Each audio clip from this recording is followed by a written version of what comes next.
இப்போ நான் ஒரு 50,000 கொடுக்குறேன் அப்படின்னா ஒரு ஃபேமிலி எக்ஸ்பென்சஸ்க்காக கொடுக்குறேன், அதை நாங்கள் செலவுக்கு யூஸ் பண்ணிப்பாங்க. ஒரு பிஸ்னஸ் பர்பஸ்க்காக நான் ஒரு 5 லட்சம் 10 லட்சம் ட்ரான்ஸ்ஃபர் பண்ணேன்னா அந்த பணத்தை வச்சு அவங்க பிஸ்னஸ் பண்ணிட்டு ஒரு ரிட்டர்ன் ஆன் இன்வெஸ்ட்மெண்ட் ஒன்று வரும்ல, ஒரு 10% 20% வருஷத்துக்கு என்ன இருக்கும் அந்த பணம் வந்து இவருக்கு கொடுக்கணும். அந்த பணத்துக்கு இந்த என்ஆர்ஐ இந்தியாவில் இன்கம் டேக்ஸ் ரிட்டர்ன்ஸ் ஃபைல் பண்ண வேண்டியது இருக்கும். இந்தியாவில் இருக்கக்கூடிய ஒரு நபர் வந்து யூஎஸ்ல படிக்கக்கூடிய அவருடைய பையனுக்கு வந்து பணம் அனுப்புறாருன்னு வச்சுக்கோங்களேன், அந்த பணத்துக்கு வந்து டாக்ஸ் அப்படின்றது பிடிப்பாங்களா? கண்டிப்பாக பிரதர், இதில் வந்து நம்ம 2 கேட்டகரியாக பார்க்க வேண்டும்.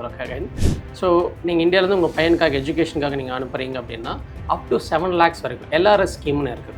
பேங்க் அதை நீங்கள் பண்ணும்போது எல்ஆர்எஸ் ஸ்கீம்னு இருக்குது. அந்த ஸ்கீம் படி அப் டு 7 lakhs வரைக்கும் உங்களுக்கு வந்து எந்த ஒரு டாக்ஸ் இல்லாமல் ரிலேஷன்ஷிப்குள்ளே, நான் சொல்கிறது பையன் அம்மா தம்பி அக்கா இந்த மாதிரி ரிலேஷன்ஷிப்குள்ளே நீங்கள் வந்து ட்ரான்ஸ்ஃபர் பண்ணிக்கணும். Up to 7 lakhs. முன்னாடி இது வந்து 5 இருந்தது, இப்போ அதை இன்க்ரீஸ் பண்ணி 20% மாதிரி டூரிசம் பர்பஸ்க்காக நீங்கள் பணம் ட்ரான்ஸ்ஃபர் பண்ணிங்கன்னா 20% டிசிஎஸ் பிடிச்சிட்டு தான் மீது பேலன்ஸ் அமௌண்ட் தான் இப்போ அங்கே சேரும். இப்போ நம்மளை வந்து கூடுதலாக பணம் எடுத்துகிட்டு போகிறது நல்லது. என்ஆர்ஐ வந்து அவருக்கு இந்தியாவில் வரக்கூடிய வருமானத்திற்கு எவ்வளவு டிடிஎஸ் அப்படின்றது பிடிப்பாங்க, அந்த டிடிஎஸ் வந்து நம்ம கிளைம் பண்ணுறதுக்கான வாய்ப்பு இருக்கா? நீங்கள் உங்களோட ஸ்டேட்டஸ் என்ஆர்ஐ இருந்துச்சுன்னா 30% டிடிஎஸ் பிடிப்பாங்க, 30% டிடிஎஸ் பிடிப்பாங்க. இதே டிவிடெண்ட் இன்கம் அப்படின்னு பார்த்தீங்கன்னா 20% டிடிஎஸ் பிடிப்பாங்க. இதே நீங்கள் ஒரு ப்ராப்பர்ட்டி விற்றுருக்கீங்க, ஒரு இந்தியாவிலேருந்து ஒரு ப்ராப்பர்ட்டி விற்றுருக்கீங்க, அங்கேயும் 20% டிடிஎஸ் பிடிப்பாங்க. இப்போ என்ஆர்ஐயை பொறுத்தவரையில் எந்த டேட்டுக்குள்ளே அவங்க வந்து இன்கம் டேக்ஸ் ஃபைல் பண்ணியிருக்கணும்? பேசிக் பிரதர், நம்ம இந்தியன் ரெசிடென்ஸ்க்கு என்ன டியூ டேட் இருக்கோ சேம் டியூ டேட் 31 ஜூலைக்குள்ளே அவங்க வந்து இன்கம் டேக்ஸ் ரிட்டர்ன்ஸ் ஃபைல் பண்ண வேண்டியது இருக்கும் உங்களுக்கு இந்தியாவை பொறுத்த வரைக்கும். வணக்கம் பிரதர். வணக்கம் பிரதர். ஒரு என்ஆர்ஐ வந்து இந்தியாவில் இருக்கக்கூடிய அவருடைய ரிலேட்டிவ்ஸ்க்கு பணம் அனுப்புறாரு அப்படின்னா அந்த பணம்ன்றது வந்து டாக்ஸபிளா இல்லை டாக்ஸபிள் இல்லையா? ஒரு என்ஆர்ஐ இருந்துட்டு அவங்களோட சொந்தக்காரங்களுக்கு பணம் அனுப்புறாரு அப்படின்னா அது மீன்ஸ் அங்கே இன்கம் ஏர்ன் பண்ணிட்டு அந்த பணத்தை இங்கே அனுப்புறாருன்னா ரிசீவர் பாயிண்ட் ஆஃப் எந்த விதமான டாக்ஸ் இல்லை பிரதர். பட் அந்த பணம் அனுப்புறாரு பார்த்தீங்களா, அவர் எந்த கண்ட்ரியில் இருக்கிறோ அந்த கண்ட்ரிக்கில் அந்த ஏர்ன் பண்ண இன்கம் அங்கே டாக்ஸ் அவர் அங்கே கட்ட வேண்டியது இருக்கும். ஸோ ஏன்னா ஒரு இன்கம் ஒரு இடத்துல தான் டாக்ஸ் கட்டணும். ஸோ ஃபாரினில் சம்பாதிச்ச பணத்துக்கு அங்கே டாக்ஸ் கட்டிட்டு வர அந்த வருமானத்துக்கு அந்த பணத்தை தான் இவங்க ட்ரான்ஸ்ஃபர் பண்ணுறாரு. ஸோ ரிசீவர் பாயிண்ட் ஆஃப் எந்த ஒரு டாக்ஸும் கிடையாது.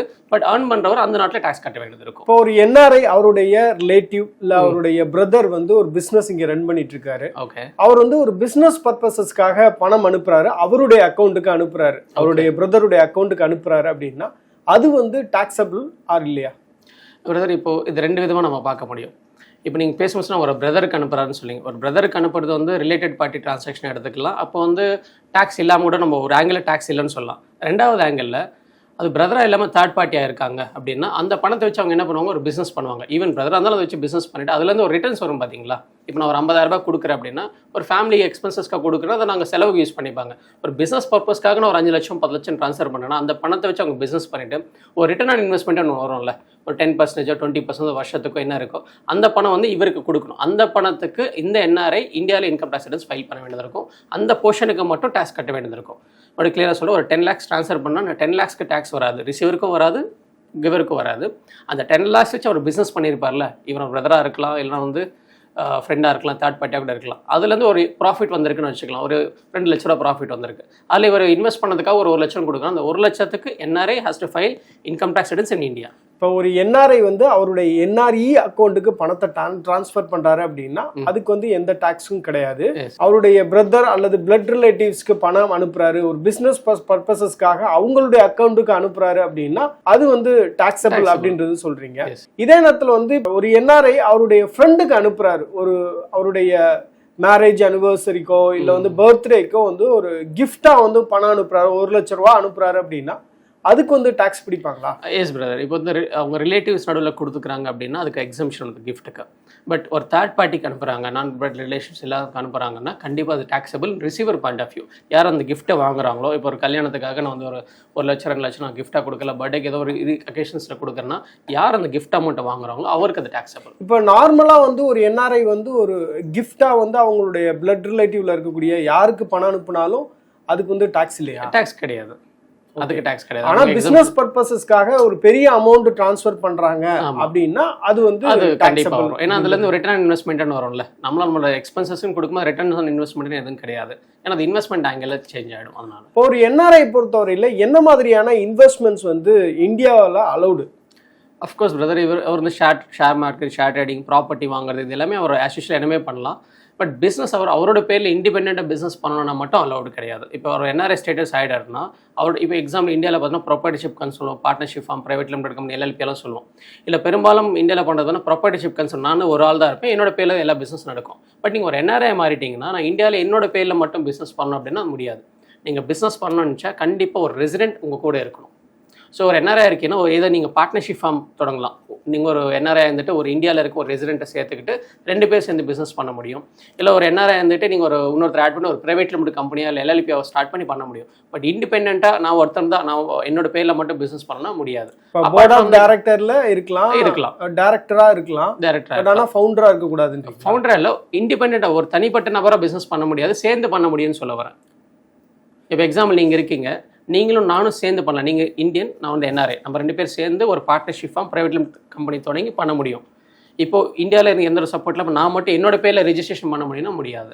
இப்போ ஒரு என்ஆர்ஐக்கு வந்து இந்தியாவில் நிறைய பிஸ்னஸ் இருக்கு, இல்லை வந்து ப்ராப்பர்ட்டிஸ் இருக்கு, இல்லை அவர் வந்து வீடு வாடகை விட்டுருக்காரு, இதுல இருந்து வரக்கூடிய இன்கம் இருக்குல்ல, இந்த இன்கமுக்கான டாக்ஸை வந்து அவர் இந்தியாவில் கட்டணுமா இல்லை அவர் இருக்கக்கூடிய நாட்டிலேயே கட்டணுமா? ஃபார் எக்ஸாம்பிள் இப்போ யூஎஸ்ல இருக்காருன்னு வச்சுக்கோங்களேன், ஒரு உதாரணத்துக்கு ஒரு என்ஆர்ஐ யூஎஸ்ல இருக்காருன்னா அவருக்கு ஜென்ரேட் ஆன இன்கமுக்கு, இந்தியாவில் ஜென்ரேட் ஆன இன்கமுக்கு வந்து இந்தியாவில் டாக்ஸ் கட்டணுமா இல்லை யூஎஸ்ல கட்டணும்? அவருக்கு வந்து எந்த கண்ட்ரியில் இன்கம் ஜென்ரேட் ஆகுதோ அந்த கண்ட்ரியில் அதுக்கு டாக்ஸ் கட்டணும். இப்போ எக்ஸாம்பிள் எஸ்டர்டே ஒரு கேஸ் வந்தது சிமிலர் டு தட்.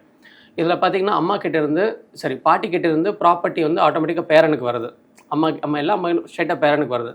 அந்த ப்ராப்பர்ட்டியில் பார்த்தீங்கன்னா ஒரு மாதமானா கிட்டத்தட்ட 1 லட்ச ரூபா கிட்ட ரெண்ட் வருது. ஓகேங்களா? அந்த ரெண்ட்டுக்கு யார் டேக்ஸ் கட்டணும்னு ஒரு கேள்வி வந்தது. நம்ம பாட்டி இருக்காங்க, பாட்டி மூலிமா கிஃப்ட் மூலிமா பேரனுக்கு வந்திருக்கு, கிஃப்ட் டீடில் ரெஜிஸ்டர் பண்ணியிருக்காங்க. இது வந்து ஒரு இன்கம், அவருக்கு வேறு எந்த ஒரு இன்கம் கிடையாது. அந்த இன்கம்க்கு யார் டேக்ஸ் கட்டுதுன்னு பார்த்தீங்கன்னா இந்த மாதிரி கிஃப்ட் டீட் மூவ் பண்ணி இந்த ப்ராப்பர்ட்டி வந்து அந்த ப்ராப்பர்ட்டியில் எந்த வருமானம் வந்தாலும் அந்த வருமானம் வந்து இந்தியாவில் ஜென்ரேட் ஆகிறதுனால he has to file income tax returns in India. And at the same time இப்போ ஒரு எக்ஸாம்பிள் சொல்லுங்கள், இது இல்லாமல் அவருக்கு வந்து நார்மலாக ரெண்டல் இன்கமோ இன்ட்ரெஸ்ட் இன்கமோ டிவிடெண்டோ இல்லை ப்ராப்பர்ட்டி வித்தது எதுவாக இருந்தாலும் சரி ஒரு இன்கம் இந்தியாவிலேருந்து ஜென்ரேட் ஆயிருக்கு. அது எந்த ஒரு ரூபத்தில் பிஸ்னஸ் ரூபத்துலையோ இல்லை எப்படி இருந்தாலும் பண்ணால் அந்த இன்கம்மை இந்தியாவில் கண்டிப்பாக டிக்ளேர் பண்ணணும். அந்த இன்கம் டேக்ஸ் டியூ டேட் அப்போ அவங்களும் ரிட்டர்ன்ஸ் ஃபைல் பண்ண வேண்டியது இருக்கும். பெரும்பாலான மக்கள் வந்து நான் ஃபாரினில் இருக்கேன்ல, நான் இந்தியாவில் தான் வந்திருக்கேன், அதுக்கு கம்மியாக தான் வந்திருக்கேன், எனக்கு நான் எதுக்கு ரிட்டர்ன்ஸ் ஃபைல் பண்ணணும்? ஏன்னா அங்கே இருக்கக்கூடிய டியூ டேட்ஸ் வேறையாக இருக்கும். அவங்க இருக்க நிறைய கண்ட்ரில் பார்த்தீங்கன்னா ஜனவரி டு டிசம்பர் ஃபினான்ஷியல் ஃபாலோ பண்ணுவாங்க. நம்ம நாட்டில் பார்த்தீங்கன்னா ஏப்ரல் டு மார்ச் நம்ம ஃபாலோ பண்ணுவோம். அவங்களுக்கு அதனுடைய ஞாபகம் இருக்காது, இக்னோர் பண்ணிடுவாங்க. அதனால பெரிய கான்சிக்வன்ஸில் போய் மாட்டிக்கிறாங்க நிறைய பேர். இப்போ ஒரு என்ஆர்ஐ பொறுத்தவரையில் என்ஆர்ஐக்கு வந்து 2 அக்கௌண்ட் இருக்கும். ஒன்று வந்து என்ஆர்ஓ அக்கௌண்ட்டு, இன்னொன்று வந்து என்ஆர்இ அக்கௌண்ட்டு. இப்போ என்ஆர்ஓ அக்கௌண்ட்டை பொறுத்தவரையில் இந்தியாவில் இருக்கக்கூடிய அக்கௌண்ட்டு, என்ஆர்இ அக்கௌண்ட்டில் தான் அவர் வந்து வெளிநாட்டிலேருந்து பணத்தை அனுப்புவார். இப்போ நான் ரெசிடென்ட் ஆர்டினரி அந்த என்ஆர்ஓ அக்கௌண்ட் இருக்குல்ல, இப்போ அந்த என்ஆர்ஓ அக்கௌண்ட்டில் அவருக்கு வந்து ஒரு லம்சம் அமௌண்ட் இருக்குன்னு வச்சுக்கோங்களேன். இப்போ அந்த அமௌண்ட்டை வந்து அவர் என்ஆர்இ அக்கௌண்ட்டுக்கு ட்ரான்ஸ்ஃபர் பண்ணிக்க முடியுமா? என்ஆர்ஓ அக்கௌண்ட்லேருந்து என்ஆர்இ அக்கௌண்ட்டுக்கு ட்ரான்ஸ்ஃபர் பண்ணிக்க முடியுமா? அப்படி ட்ரான்ஸ்ஃபர் பண்ணால் அவருக்கு வந்து டாக்ஸ் உண்டா? இப்போது நீங்கள் பேசும்போது என்ஆர்ஓ அக்கௌண்ட் வந்து இந்தியன் அக்கௌண்ட்டுன்னு சொல்லிட்டு, ஸோ அதில் இருக்க பணம் வந்து எப்படி அந்த இன்கம் ஜென்ரேட் ஆயிருக்கு, ஸோ அந்த பணத்துக்கு அவர் இந்தியாவில் டேக்ஸ் கட்டியிருக்காரு அப்படின்னா ஒரு audit certification form 15CA CBN 2 form இருக்குது. ஃபார்ம் 15CAன்றது வந்து ஒரு செல்ஃப் டிக்ளரேஷன் மாதிரி, சிபிஎன்றது ஒரு சார்ட்டர்ட் அக்கௌண்ட் வந்து நீங்கள் அந்த பணம் என்ன ட்ரான்ஸ்ஃபர் பண்ண போகிறீங்களோ அந்த பணத்துக்கான ரெஸ்பெக்டிவ் டேக்ஸ் எல்லாம் கட்டியிருக்கீங்களா அதுக்கான செல்லாம் வெரிஃபை பண்ணி சர்டிஃபை பண்ணுறது தான் இது. இந்த ஃபார்ம் 15CA CB சப்போர்ட் பண்ணிங்கன்னா உங்களோட பேங்க்லேருந்து என்ஆர்ஓ அக்கௌண்ட்லேருந்து என்ஆர்இ அக்கௌண்ட்டுக்கு பணம் ட்ரான்ஸ்ஃபர் பண்ணுவாங்க. பட் இதோட இன்டென்ஷன் ஒன்று தான், அந்த என்ஆர்ஓ அக்கௌண்ட்டில் இருக்கிற அமௌண்ட்டுக்கு வந்து நீங்கள் டேக்ஸ் கட்டியிருக்கீங்களா இல்லையா, டேக்ஸ் கட்டிட்டீங்கன்னா you are free to transfer, repatriation நீங்கள் தாராளமாக பண்ணிக்க முடியும். இந்தியாவில் இருக்கக்கூடிய ஒரு நபர் வந்து யூஎஸ்ல படிக்கக்கூடிய அவருடைய பையனுக்கு வந்து பணம் அனுப்புறாருன்னு வச்சுக்கோங்களேன், அந்த பணத்துக்கு வந்து டாக்ஸ் அப்படின்றது பிடிப்பாங்களா? கண்டிப்பாக பிரதர். இதில் வந்து நம்ம 2 கேட்டகரியாக பார்க்க வேண்டியது. ஸோ நீங்கள் இந்தியாவிலேருந்து உங்கள் பையனுக்காக எஜுகேஷனுக்காக நீங்கள் அனுப்புகிறீங்க அப்படின்னா அப் டு 7 lakhs வரைக்கும் எல்ஆர்எஸ் ஸ்கீம்னு இருக்குது. பேங்க் அதை நீங்கள் பண்ணும்போது எல்ஆர்எஸ் ஸ்கீம்னு இருக்குது. அந்த ஸ்கீம் படி அப் டு 7 lakhs வரைக்கும் உங்களுக்கு வந்து எந்த ஒரு டேக்ஸ் இல்லாமல் ரிலேஷன்ஷிப்குள்ளே, நான் சொல்கிறது பையன் அம்மா தம்பி அக்கா இந்த மாதிரி ரிலேஷன்ஷிப்குள்ளே நீங்கள் வந்து ட்ரான்ஸ்ஃபர் பண்ணிக்கணும் அப் டு 7 lakhs. இந்த 7 lakhsக்கு மேலே நீங்கள் ட்ரான்ஸ்ஃபர் பண்ணுறீங்க அப்படின்னா அது ஒரு எஜுகேஷன் லோன் மாதிரி கன்சிடர் பண்ணால் 0.5% டிசிஎஸ் பிடிப்பாங்க, இல்லைனா 5% டிசிஎஸ் பிடிச்சிட்டு தான் பேமெண்ட் ட்ரான்ஸ்ஃபரே பண்ணுவாங்க. நீங்கள் இப்போ ஒரு பேங்க் சப்போர்ட் மூலியமாக தான் நீங்கள் பண்ண முடியும். பேங்க் என்ன பண்ணுவோன்னா டிசிஎஸ் என்ற பேரில் அந்த அமௌண்ட்டை பிடிச்சிட்டு ரெஸ்பெக்ட், இப்போ எக்ஸாம்பிள் நீங்கள் 100 ரூபாய் ட்ரான்ஸ்ஃபர் பண்ணிங்கன்னா 100 ரூபாய் அங்கே போயிருக்காது, 95 rupees தான் போகும். 5 rupees டிசிஎஸ்ன்னு பிடிச்சி உங்கள் பேன் நம்பருக்கு அகேன்ஸ்டாக இந்தியாவில் பேமெண்ட் பண்ணிடுவாங்க அந்த பேங்கர்ஸ். இப்போ எஜுகேஷன் பர்பஸஸ்க்காக பிளட் ரிலேட்டிவ்ஸ்குள்ளே நம்ம வந்து ஒரு 7 லட்சம் வரையும் பணம் அனுப்பணும் அப்படின்னா எந்த டாக்ஸும் பிடிக்க மாட்டாங்க அப்படின்னு சொல்கிறீங்க. இதே நேரத்தில் வந்து ஒரு மெடிக்கல் ட்ரீட்மெண்ட்டுக்காக போயிருக்காங்க அப்படின்னா அந்த நேரத்தில் எப்படி நம்ம எவ்வளோ பணம் அனுப்பலாம்? ஸோ இப்போ மெடிக்கல் ட்ரீட்மெண்ட் பர்பஸ்க்கு போகிறதா இருந்தாலும் 7 lakhs வரைக்கும் இந்த அலோட எக்ஸம்ஷன். 7 lakhsக்கு மேலே நீங்கள் பேமெண்ட் ட்ரான்ஸ்ஃபர் பண்ணுறீங்க அப்படின்னா அங்கேயும் டிசிஎஸ் அமௌண்ட் 5% பிடிக்குதா வருது செய்வாங்க. இப்போ டூரிசம் பர்பஸஸ்க்காக சில பேர் போகிறாங்க. இப்போ டூரிசம் பர்பஸுக்காக போகும்போது இப்போ அங்கே வந்து நிறைய எக்ஸ்பென்சிவான திங்ஸ் இருக்குது. இல்லை ஃப்ரெண்டு வந்து இந்த பொருள் வாங்கிட்டு வா, இந்த பிராண்டு நல்லா இருக்கும் அப்படின்னு சொல்கிறாங்க. ஸோ இப்போ அவங்க அங்கே வாங்கும்போது அவங்களுக்கு பண தேவை அப்படின்றது தேவைப்படுது. அந்த நேரத்தில் இந்தியாவில் இருக்கக்கூடிய அவருடைய ஃப்ரெண்டுகிட்ட சொல்லி எனக்கு பணம் டிரான்ஸ்ஃபர் பண்ணு அப்படின்றாங்கன்னா எவ்வளோ பணம் அனுப்பலாம், எவ்வளோ பணம் அனுப்புனா வந்து எவ்வளோ டாக்ஸ் பிடிப்பாங்க? சரி, டூரிசம் பர்பஸ் பொறுத்த வரைக்கும் நீங்கள் ட்ரான்ஸ்ஃபர் பண்ணுறீங்கன்னா 20% டிசிஎஸ். முன்னாடி இது வந்து 5 இருந்தது, இப்போ அதை இன்க்ரீஸ் பண்ணி 20% மாதிரி. டூரிசம் பர்பஸ்க்காக நீங்கள் பணம் ட்ரான்ஸ்ஃபர் பண்ணிங்கன்னா 20% டிசிஎஸ் பிடிச்சிட்டு தான் மீது பேலன்ஸ் அமௌண்ட் தான் இப்போ அங்கே சேரும். இப்போ நம்மளை வந்து கூடுதலாக பணம் எடுத்துகிட்டு போகிறது நல்லது. சரி, நீங்கள் கூடுதல் எடுத்துகிட்டு போகிறதால நீங்கள் எக்ஸ்சேஞ்ச் பண்ணணும்ல, எக்ஸ்சேஞ்ச் பண்ணால் அது ரெக்கார்ட் ஆகும். ஸோ எவ்வளோ பணம் எடுத்துகிட்டு போகிறீங்களோ 20% பிடிச்சிட்டு தான் நீங்கள் வந்து மீதி பேலன்ஸ் அமௌண்ட் தான் எடுத்துகிட்டு போக முடியும். இதெல்லாம் வந்து லேட்டஸ்ட் அப்டேஷன்ஸ் ரூல்ஸ். ஒரு பணம் இந்தியாவிலேருந்து வெளியே போகுதுன்னா இதில் வந்து ஃபெமா ஆக்ட் இல்லை ஆர்பிஐ ரூல்ஸ் எல்லாமே பார்த்து இது மானிட்டர் பண்ணிகிட்டே இருப்பாங்க. ஸோ பணம் போகுதுன்னா அந்த பணத்துக்கு இந்தியாவிலேருந்து ஒருத்தர் அனுப்புனா அதுக்கு இங்கே டேக்ஸ் கட்டுறாங்களா இல்லையா, இதெல்லாம் எதுக்கு இந்த ரூல்ஸ்லாம் வைக்கிறாங்கன்னு பார்த்தீங்கன்னா எண்ட் ஆஃப் இந்த டிசிஎஸ்ன்னு பிடிக்கிறது நீங்கள் கிளைம் பண்ண தான் போகிறீங்க. நீங்கள் இன்கம் டாக்ஸ் ரிட்டர்ன்ஸ் ஃபைல் பண்ணி நீங்கள் அந்த அமௌண்ட்டை கிளைம் பண்ண முடியும். அது வேஸ்ட்டாக போய்டாது, கவர்மெண்ட்டுக்கு போயிடுச்சு பிடிச்சிட்டாங்க வேஸ்ட்டாக போயிடுச்சாலும் கிடையாது, கிளைம் பண்ண முடியும். பட் இந்த மாதிரி ஒரு பணம் ட்ரான்ஸ்ஃபர் ஆகுதுன்னு கவர்மெண்ட் தெரிய வருது. இந்த மாதிரி டிசிஎஸ் ரூல்ஸ், இந்த 15 CSEB சர்டிஃபிகேஷன்ஸ் எல்லாம் இருக்கிறதுனால இந்தியாவிலேருந்து எவ்வளோ பணம் வெளியே போகுது, எந்தெந்த கேட்டகிரியில் வெளியே போகுது அப்படின்னு தெரிய வருது. அண்ட் அந்த பணம் யார் ட்ரான்ஸ்ஃபர் பண்ணாங்களோ அவங்க வந்து ட்ரான்ஸ்ஃபர் பண்ணும்போது அவங்களோட பேன் டீட்டெயில்ஸ், அட்ரஸ், எல்லா டீட்டெயில்ஸ் கொடுத்து தான் பண்ணுவாங்க. அவங்க இந்தியாவில் இன்கம் டாக்ஸ் ரிட்டர்ன்ஸ் ஃபைல் பண்ணும்போது அந்த வருமானத்தை இங்கே டிக்ளேர் பண்ணியிருக்காங்களா இல்லையா, இதெல்லாம் மானிட்டர் பண்ணுறதுக்கு தான் இந்த ரூல்ஸ் எல்லாமே இருக்கிறது. வெளிநாட்டிலேருந்து அவருடைய ஃப்ரெண்டுடைய பர்த்டேக்காக கிஃப்ட் அனுப்புறாரு அப்படின்னா அது வந்து அப்படின்னு சொன்னீங்க, டாக்ஸ் எல்லாம் பிடிக்க மாட்டாங்க அப்படின்னு. அதே ஃப்ரெண்டு வந்து இந்தியாவில் வந்து வெளிநாட்டில் இருக்கக்கூடிய அவருடைய நண்பருக்கு வந்து ஒரு கிஃப்ட் அனுப்புறாரு, அதாவது ஒரு லம்சமான ஒரு அமௌண்ட் அனுப்புறாரு அப்படின்னா அதுக்கு டாக்ஸ் பிடிப்பாங்களா இந்தியன் கவர்மெண்ட்? சரி, இந்தியாவில் வந்து நீங்கள் ஒரு அமௌண்ட் அனுப்புறீங்க, அந்த அமௌண்ட்டுக்கு நீங்கள் இந்தியாவில் டாக்ஸ் கட்டிட்டீங்கன்னா நீங்கள் எவ்வளோ ட்ரான்ஸ்ஃபர் பண்ணிக்கலாம். நான் சொன்ன இந்த லிமிட்ஸ் அப்ளிகேபிள். இந்த எல்ஆர்எஸ் ஸ்கீம் மூலியமாக பார்த்தீங்கன்னா ஒரு வருஷத்துக்கு $250,000 வந்து நீங்கள் ட்ரான்ஸ்ஃபர் பண்ணிக்க முடியும். மேக்ஸிமம் ஒரு வருஷத்துக்கான லிமிட் வந்து அவ்வளோதான். ஸோ அண்ட் இந்த டிஃப்ரெண்ட் கேட்டகிரியில் நான் சொன்னேன், இப்போ எஜுகேஷனுக்காக இருக்குது, ஹெல்த்துக்காக இருக்குது, டூரிசம்காக இருக்குது, இல்லை ஒரு கேட்டகரிக்கெல்லாம் அப் டு 7 lakhs வரைக்கும் எக்ஸம்ஷன் கொடுக்குறாங்க. அந்த 7 lakhs நீங்கள் கிராஸ் பண்ணால் 5%, 20%, இது லோன் மாதிரி இப்போ எஜுகேஷன் லோன் பண்ணி 0.5% மாதிரி பிடிக்கிறாங்க. இப்போ கிஃப்ட்டும் அதே கேட்டகரி தான். நீங்கள் வந்து அப்படி 7 lakhs நீங்கள் ட்ரான்ஸ்ஃபர் பண்ணிக்க முடியும். அந்த பணத்துக்கு நீங்கள் டேக்ஸ் கட்டியிருக்கணும். அண்ட் ரிசீவர் பாயிண்ட் ஆஃப் வியூவில் அந்த கண்ட்ரியில் எந்த கண்ட்ரியில் ஒரு ரிசீவர் வாங்குறோம் அங்கே அந்த கிஃப்ட்டுக்கான ரூல்ஸ் அண்ட் ரெகுலேஷன்ஸ் பேஸ் பண்ணி ரிசீவருக்கும் டேக்ஸ் இருக்குது இல்லைன்னா நம்ம பார்க்க முடியும். அண்ட் நீங்கள் ஸ்பெசிஃபிக்காக ஒன்று பார்க்கணும், இங்கே டிடிஏ டிடிஏன்னு டபுள் டாக்ஸேஷன் அவாய்டன்ஸ் அக்ரிமெண்ட் ஒன்று இருக்குது. இது நம்ம செக் பண்ண வேண்டியது இருக்கும். ஏன்னா இந்த கிஃப்ட் மட்டும் இல்லாமல் பிஸ்னஸ் ட்ரான்சாக்ஷன் நடக்கும்போது ஒரு பணத்துக்கு இப்போ இங்கே ஒரு இன்கம் ஏர்ன் பண்ணியிருக்கு, அதுக்கு வந்து இங்கேயும் டேக்ஸ் கட்டிட்டாரு, இந்த பணத்தை அங்கே கொடுத்துருக்கு, அங்கேயும் டேக்ஸ் கட்டணும்னா அது டபுள் டாக்ஸேஷன் மாதிரி ஆகிடும். ஸோ இந்த கிஃப்ட் எஸ்பெஷலி கொடுக்கும்போது டிடிஏ அக்ரிமெண்ட்டை வந்து செக் பண்ணிக்க வேண்டியது இருக்கும். கண்ட்ரி டு கண்ட்ரி இது மாறும். ஸ்பெசிஃபிக் இந்தியா டு யூஎஸ் போகிறீங்க, யூஎஸ் டு சிங்கப்பூர் போகிறீங்க, யூஎஸ் டு யூஏஇ போகிறீங்க அப்படின்னா அதுக்கேற்ற மாதிரி நீங்கள் செக் பண்ண வேண்டியது இருக்கும். இப்போ இந்தியாவிலேருந்து வெளிநாட்டுக்கு பணம் அனுப்புகிறோம்னாலே டிசிஎஸ் அப்படின்றது பிடிப்பாங்க அப்படின்றது கிளாரிஃபை பண்ணிட்டீங்க. அந்த டிசிஎஸை வந்து நம்ம கிளைம் பண்ண முடியுமா? அஃப்கோர்ஸ் பிரதர், நீங்கள் டிசிஎஸ் நான் லிமிட் சொல்லுங்கள், என்டையர் அமௌண்ட்டுக்கு அனுப்ப மாட்டாங்க. ஒரு 7 lakhs எக்ஸம்ஷன் இருக்குது, அதை தாண்டி அனுப்புறதா பிடிப்பாங்க. அந்த பணத்தை நீங்கள் 100% நீங்கள் கிளைம் பண்ண முடியும். இது வந்து உங்களோட 26 இன்கம் டேக்ஸ் வெப்சைட் லாகின் பண்ணணும்னா 26 ஃபார்ம் இருக்குது, ஏஎஸ் ரிப்போர்ட்ஸ் எல்லாம் இருக்குது, அதில் டிக்ளேர் ஆகும் ஃபாரின் ரெமிட்டன்ஸ் பண்ணியிருக்கீங்கன்னு சொல்லிட்டு. அட் த சேம் டைம் நீங்கள் ஃபாரின்லேருந்து இந்தியாவில் ஒரு இன்கம் ஏர்ன் பண்ணால் அங்கே டிடிஎஸும் பிடிப்பாங்க. இங்கேருந்து நீங்கள் அனுப்புறீங்கன்னா டிசிஎஸ் சொன்னேன். அதே மாதிரி நீங்கள் என்ஆர்ஐ இருந்துட்டு இந்தியாவில் ஒரு வருமானம் வருதுன்னா அங்கே டிடிஎஸும் பிடிப்பாங்க. நான் யூஎஸில் இருக்கக்கூடிய ஒரு நிறுவனத்துக்கு ஒரு ஃப்ரீலான்சிங் ஒர்க் அப்படின்றது பண்ணி கொடுக்குறேன். அதுக்கு வந்து அவங்க வந்து எனக்கு மந்த்லி பேமெண்ட் அப்படின்றது பண்ணிடுறாங்க. ஓகே, இப்போ அந்த பேமெண்ட்டுக்கு நான் எதுவும் டாக்ஸ் எதுவும் கட்டணுமா, இல்லை வந்து அவங்க டாக்ஸ் பிடிச்சிட்டு தான் வந்து எனக்கு அனுப்புவாங்களா? இதில் இருக்கக்கூடிய விஷயங்கள் என்ன பிரதர்? இது வந்து பார்த்தீங்கன்னா இப்போ மார்க்கெட் நடக்கிறது பார்த்தீங்கன்னா ஒரு லோகோ டிசைன் பண்ணி கொடுக்குறது, ஒரு சின்ன வீடியோஸ் எடிட் பண்ணி கொடுக்குறது, சின்ன பேக் அண்ட் சப்போர்ட்ஸ் பண்ணுறது. ஒரு ஃப்ரீலான்ஸ் எந்த ஒரு ரிஜிஸ்ட்ரேஷன் நடந்திருக்கு, நான் சும்மா வீட்டில் உட்காந்து லேப்டாப் யூஸ் பண்ணி சர்வீஸ் ரிலேட்டடாக பண்ணுறவங்க இருக்காங்க. அதே மாதிரி இம்போர்ட் எக்ஸ்போர்ட் ப்ராடக்ட் ரிலேட் பண்ணுறவங்களும் இருக்காங்க. இப்போ ஸ்மால் ஸ்கேலில் பண்ணுறவங்களுக்கு பார்த்தீங்கன்னா சம் ஆன்லைன் பேமெண்ட் லிங்க்ஸ் மூலிமா வந்து எந்த ஒரு டாக்ஸ் இல்லாமல் ஸ்ட்ரைட்டாக வந்து இந்தியன் அக்கௌண்ட்டுக்கு பேமெண்ட் எல்லாம் மூவ் ஆகிடுது. ஃபாரின்லேருந்து இந்தியன் அக்கௌண்ட்டுக்கு மூவ் ஆகிடுது. அந்த பணத்துக்கு இந்தியாவில் அவங்க இன்கம் டாக்ஸ் ரிட்டர்ன்ஸ் ஃபைல் பண்ணி டிக்ளேர் பண்ண வேண்டியது இருக்கும். இதுவே வந்து இது ஒரு பெரிய பிஸ்னஸாக நீங்கள் பண்ணிட்டு இருக்கீங்க அப்படின்னா உங்களுக்கு அதுக்கான ஜிஎஸ்டி ரிஜிஸ்ட்ரேஷன், கம்பெனி ரிஜிஸ்ட்ரேஷன் எல்லாமே பண்ண வேண்டியது இருக்கும். அண்ட் ஜிஎஸ்டி வந்து ஃபாரின்லேருந்து பேமெண்ட் வருதுன்னா நீங்கள் ஒரு இன்வாய்ஸ் ரைஸ் பண்ணால் பேமெண்ட் இங்கே வரும். இப்போ இன்வாய்ஸ் ரைஸ் பண்ணிட்டீங்கன்னா அதுக்கு ஜிஎஸ்டி உண்டு. நிறைய பேர் வந்து வெளிநாட்டிலேருந்து பணம் வந்தால் டேக்ஸ் கிடையாதுன்னு நினைக்கிறாங்க. அப்படி கிடையாது, அதுக்கு ஜிஎஸ்டி அப்ளிகபிலிட்டி வந்து அந்த ஜிஎஸ்டி எக்ஸம்ஷன் வாங்கணும்னா எல்யூடின்னு இருக்குது, லெட்டர் ஆஃப் அண்டர்டேக்கிங் சொல்லுவாங்க. அது இருந்தால் மட்டும்தான் அது எக்ஸம்ஷன்.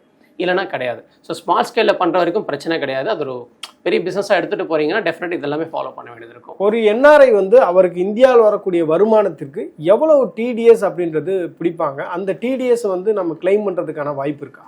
கரெக்ட். இப்போ ஒரு என்ஆர்ஐ இருக்கீங்க, உங்களுக்கு இந்தியாவில் வந்து ஒரு ப்ராப்பர்ட்டி இருக்குது, அதுக்கு ரெண்ட் வருது, அது ஒரு கமர்ஷியல் பிளேஸ்க்கு ரெண்ட் கொடுத்துருக்கீங்க, இல்லைனா வந்து உங்களுக்கு டிவிடெண்ட் இன்கம் இருக்கலாம், இல்லை ஏதாச்சும் ஒரு ஸ்மால் கன்சல்டேஷன் எந்த மாதிரி வருமானம் இருக்குன்னா நீங்கள் உங்களோட ஸ்டேட்டஸ் என்ஆர்ஐ இருந்துச்சுன்னா 30% டிடிஎஸ் பிடிப்பாங்க, 30% டிடிஎஸ் பிடிப்பாங்க.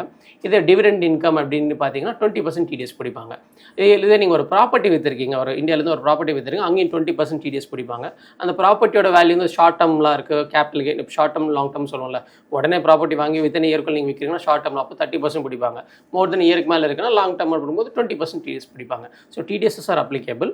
அண்ட் அந்த பணத்தை வந்து அந்த டிடிஎஸ் பிடிக்கிறாங்க பார்த்தீங்களா, அது வந்து இன்கம் டேக்ஸ் ரிட்டர்ன்ஸ் ஃபைல் பண்ணி அவங்க எலிஜிபிலிட்டி இருந்தால் கிளைம் பண்ணிக்க முடியும், இல்லை அவங்க கவர்மெண்ட்டுக்கே கட்ட வேண்டியது இருந்தால் they have to pay to the government. இப்போ இந்த டபுள் டாக்ஸேஷன் அவாய்டன்ஸ் அக்ரிமெண்ட் சொன்னீங்கல்ல, இப்போ அந்த அக்ரிமெண்ட் படி பார்த்தோம்னா நம்ம வந்து துபாய், சிங்கப்பூர்ல எல்லாம் பார்த்தோம், யுஏஇ, சிங்கப்பூர் இந்த 2 கண்ட்ரீஸ்லையும் மியூச்சுவல் ஃபண்டில் யாராவது இந்தியர்கள் வந்து இன்வெஸ்ட் பண்ணியிருக்காங்க அப்படின்னா அவங்களுக்கெல்லாம் டாக்ஸே கிடையாது அப்படின்றாங்களே, அது எந்த அளவுக்கு உண்மை?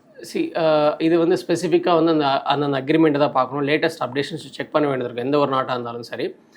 என்னோட கான்செப்ட் ஒன்று தான், ஒரு வாட்டி ஏர்ன் பண்ணுற இன்கமுக்கு ஒரு வாட்டி தான் டேக்ஸ் கட்டணும், ரெண்டு இடத்துல கட்டக்கூடாது. இதுதான் அதனுடைய கான்செப்ட். ஸோ இப்போ நீங்கள் கேட்ட சினாரியோவில் அவங்க அந்த இப்போ எக்ஸாம்பிள் யூஏ எடுத்துகிட்டீங்கன்னா அங்கே டேக்ஸே கிடையாது, அந்த நாட்டில் அதுக்கான டேக்ஸ் எதுவும் கிடையாது. பட் இந்தியாவில் அதே இன்கம் வந்து இங்கே டேக்ஸ் இருக்குது. ஸோ அந்த அமௌண்ட் இங்கே மூவ் பண்ணால் டிடிஏ அக்ரிமெண்ட்ஸ் லேட்டஸ்ட் ரூல்ஸ் பார்த்து டேக்ஸ் அப்ளிகபிலிட்டி தான் நம்ம பேமெண்ட் பண்ண வேண்டியதாக தான் இருக்கும்.